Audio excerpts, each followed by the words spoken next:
क्या आपने कभी नरेंद्र मोदी जी के उस चाय स्टॉल को देखा है जहां वो चाय बेचा करते थे? और एक ऐसा देश जहां कुत्तों को ड्राइविंग सिखाई जा रही है, लेकिन क्यों? और एक ऐसा देश जहां एक भारतीय रुपया वहां के 565 रुपयों के बराबर है। कौन सा है वो देश? और एक ऐसा जॉब जिसमें आपको लड़कियों से प्यार करने के लिए 1 घंटे के 6000 रुपए मिलेंगे। क्या है उस प्रोफेशन का नाम? जानने के लिए बने रहिए वीडियो के आखिर तक। नंबर 9। हमारे देश के प्रधानमंत्री नरेंद्र मोदी जी बचपन में चाय बेचा करते थे। ये बात तो पूरी दुनिया जानती है, लेकिन क्या आप ये बात जानते हैं कि मोदी जी किस जगह पर चाय बेचा करते थे? चलिए तो फिर आज हम आपको चाय के उस स्टॉल पर लिए चलते हैं जहां कभी हमारे प्रधानमंत्री चाय बेचा करते थे। चाय का ये स्टॉल गुजरात के वडनगर में रेलवे प्लेटफॉर्म पर स्थित है। फिलहाल चाय का ये स्टॉल जर्जर हालत में है, लेकिन अब गुजरात की सरकार ने इसे टूरिस्ट स्पॉट के रूप में संरक्षित करने का फैसला किया है। हालांकि ये चाय स्टॉल जिस हालत में है उसे वैसे ही रहने दिया जाए, बस इसे संरक्षित करने के लिए चारों ओर से शीशे से घेर दिया जाएगा। नंबर 8। आपको जानकर हैरानी होगी कि न्यूजीलैंड में कुत्तों को ड्राइविंग सिखाई जाती है। इनफैक्ट ड्राइविंग सीखने के बाद कुत्ते शानदार तरीके से ड्राइविंग भी करते हैं। अब आप सोच रहे होंगे कि आखिर कुत्तों को ड्राइविंग क्यों सिखाई जा रही है? कहीं ऐसा तो नहीं कि अब ड्राइविंग का काम भी उनसे ही लिया जाए? वेल, ऐसा कुछ नहीं है। उन्हें ड्राइविंग इसलिए सिखाई जा रही है क्योंकि न्यूजीलैंड के लोगों को लगता है कि कुत्ते अभी भी बहुत ज्यादा ऑसम नहीं बने हैं। उन लोगों को लगता है कि कुत्तों में अभी भी कई सारे ऐसे हिडन टैलेंट ऐसे हैं जिन्हें अगर निखारा जाए तो वो उसमें एक्सपर्ट बन सकते हैं। बस इसी सोच के साथ कुत्तों को ड्राइविंग सिखाई जा रही है। वैसे कुत्तों को ड्राइविंग करते हुए देखना काफी कूल लगता है। अभी जो कुत्ते दौड़कर दूसरी कारों का पीछा करते हैं, कहीं ऐसा न हो कि ड्राइविंग सीखने के बाद ये कुत्ते भी कार से दूसरी कार का पीछा करना शुरू कर दें। नंबर 7। इस दुनिया में एक ऐसा देश भी मौजूद है जहां एक भारतीय रुपए की वैल्यू उस देश के 565 रुपयों के बराबर है। आप सोच रहे होंगे कि वो कोई गरीब देश होगा, लेकिन नहीं, ये देश भी एक विकासशील देश है। इस देश का नाम है ईरान। ईरान की ऑफिशियल करेंसी ईरानियन रियल है और फिलहाल एक भारतीय रुपया 565 ईरानियन रियल के बराबर है। वहीं एक अमेरिकन डॉलर 105 ईरानियन रियल के बराबर है। इस देश के लोगों को तो शॉपिंग करने जाने पर झोले में भरकर पैसे ले जाने जाते होंगे। नंबर 6। 2018 में कर्नाटक के कोरंग रापड़ी के रहने वाले कृष्णा पुजारी हर दिन की तरह पहली सुबह मॉर्निंग वॉक के लिए निकले। इसी दौरान जब वो रेलवे पटरी के पास से गुजर रहे थे, तब उन्होंने देखा कि पटरी में दरार आ चुकी है। इसी दौरान एक ट्रेन वहां से गुजरी और पटरी पूरी तरह टूट गई। अब अगर कोई भी ट्रेन वहां से गुजरती तो हादसा तय था और सैकड़ों लोगों की जान जा सकती थी। ट्रेनों को हादसे से बचाने के लिए टूटी पटरी की खबर हर हाल में रेलवे अधिकारियों तक पहुंचानी थी, पर प्रॉब्लम ये थी कि बीमारी के चलते उनका दायां पैर काफी कमजोर हो गया था और इस पैर में काफी दर्द भी रहता था, जिस कारण डॉक्टर ने उन्हें टहलने के लिए कहा था। अगर लोगों की जान बचानी थी तो अपने दर्द पर काबू पाते हुए उन्हें हर हाल में 3 किलोमीटर दूर रेलवे स्टेशन तक पहुंचना ही पहुंचना था। उन्होंने दौड़ना शुरू किया। पैर दर्द से उनकी जान निकल रही थी, लेकिन हजारों जान बचाने को लेकर फिक्रमंद कृष्णा दौड़ते रहे। वो 3 किलोमीटर दूर इंद्रली रेलवे स्टेशन पहुंचने में कामयाब रहे। उन्होंने रेलवे अधिकारियों को टूटी पटरी के बारे में बताया।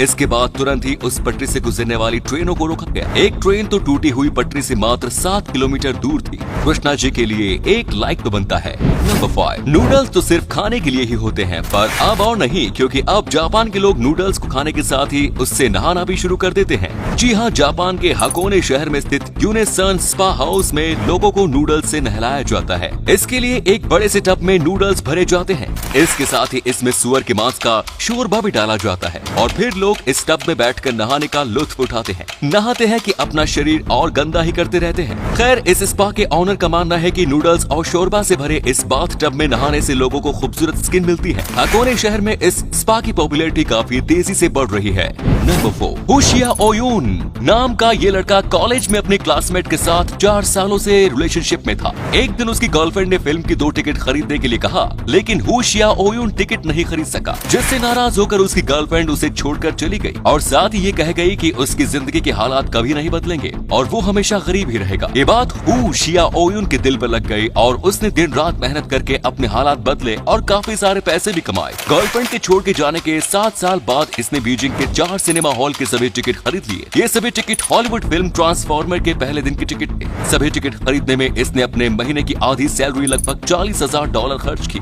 इसने ये सभी टिकट सिर्फ इसलिए खरीदे थे ताकि ये अपनी गर्लफ्रेंड गर्लफ्रेंड को दिखा सके कि उसके हालात बदल चुके हैं और वो गलत थी। ठुकरा के मेरा प्यार मेरा इंतकाम देखेगी। नंबर 3, अगर फ्लर्टिंग आपकी आदत है तो फिर अब आप अपने इस आदत को प्रोफेशन भी बना सकते हैं। आपको बस प्रोफेशनल स्नगलर बनना है, फिर आप लड़कियों से प्यारी प्यारी बातें करके ही ढेर सारे पैसे कमा सकते हैं। प्रोफेशनल स्नगलर एक ऐसा प्रोफेशन है जो वेस्टर्न कंट्रीज में काफी तेजी से पॉपुलर है। वैसे लोग जो अपनी तन्हाई से परेशान हो चुके हैं वो प्रोफेशनल स्नगलर को हायर करते हैं। प्रोफेशनल स्नगलर का काम ये होता है कि वो अपने क्लाइंट्स के साथ वक्त बिताकर अपनापन जाहिर करता है, उस पर प्यार लुटाता है, गले लगाता है और गोद में बैठाकर सुलाता भी है। हालांकि ये सारे काम एक दायरे में रहकर ही होता है, क्योंकि स्नगलर और प्ले बॉय में जमीन आसमान का फर्क है। एज ए स्नगलर आपको अपने क्लाइंट्स के सामने इस तरीके से पेश आना होता है जैसे मानो आपके लिए आपका क्लाइंट ही सब कुछ है। एक प्रोफेशनल स्नगलर 1 घंटे की सर्विस के दौरान 5 से 6 हजार रूपए कमा लेते हैं। नंबर 2, दुनिया के टॉलेस्ट बिल्डिंग वाला शहर दुबई अब दुनिया के डीपेस्ट स्विमिंग पूल की वजह से भी जाना जाएगा। दुनिया की deepest swimming pool deep dive Dubai की गहराई 60.2 मीटर है। इस स्विमिंग पूल में 14 मिलियन लीटर पानी मौजूद है, जो कि 6 ओलंपिक साइज्ड पूल के बराबर है। दुनिया के बाकी डाइविंग पूल्स के मुकाबले ये पूल लगभग 4 गुना ज्यादा बड़ा है। दुनिया के सबसे गहरे स्विमिंग पूल के रूप में इसका नाम Guinness book of world records में भी दर्ज हो चुका है। डीप डाइव दुबई सिर्फ एक स्विमिंग पूल ही नहीं बल्कि इसके अंदर एक अलग ही दुनिया बसती है। इसकी गहराई में अंडर वाटर सिटी और अंडर वाटर फिल्म स्टूडियो भी मौजूद है। इस अंडर वाटर सिटी में एक्सप्लोर करने के लिए ढेर सारी चीजें हैं। नंबर 1, आपको जानकर हैरानी होगी कि दुनिया में एक ऐसा भी स्टेडियम मौजूद है जहां स्टेडियम के बीच से ट्रेन गुजरती है। ये एक फुटबॉल स्टेडियम है जो यूरोपियन देश के स्लोवाकिया में मौजूद है। इस जगह पर रेलवे लाइन का निर्माण 1914 में किया गया था और इसके कुछ साल बाद जब गांव की आबादी बढ़ी तब तक गांव वालों ने रेलवे लाइन से सटे ही फुटबॉल स्टेडियम का निर्माण कर डाला। स्टेडियम के पिच और मेन स्टैंड के बीच से रेलवे लाइन गुजरती है। यहाँ से जब भी ट्रेन गुजरती है तब दर्शकों के लिए मैच का नजारा कुछ पल के लिए ओझल हो जाता है। इस रेलवे लाइन को टूरिस्ट्स के लिए हेरिटेज रेलवे में बदल दिया गया है, इसीलिए अब यहाँ से कभी कभार ही ट्रेन गुजरती है। तो दोस्तों ये थे कुछ अमेजिंग फैक्ट्स। इनमें से कौन सा फैक्ट आपको सबसे जबरदस्त लगा कमेंट्स में जरूर बताएं। वीडियो अच्छा लगा तो लाइक कीजिए और साथ ही वीडियो को शेयर करना ना भूलें। मिलते हैं एक और धमाकेदार वीडियो के साथ, तब तक के लिए अपना बहुत ख्याल रखिए। धन्यवाद।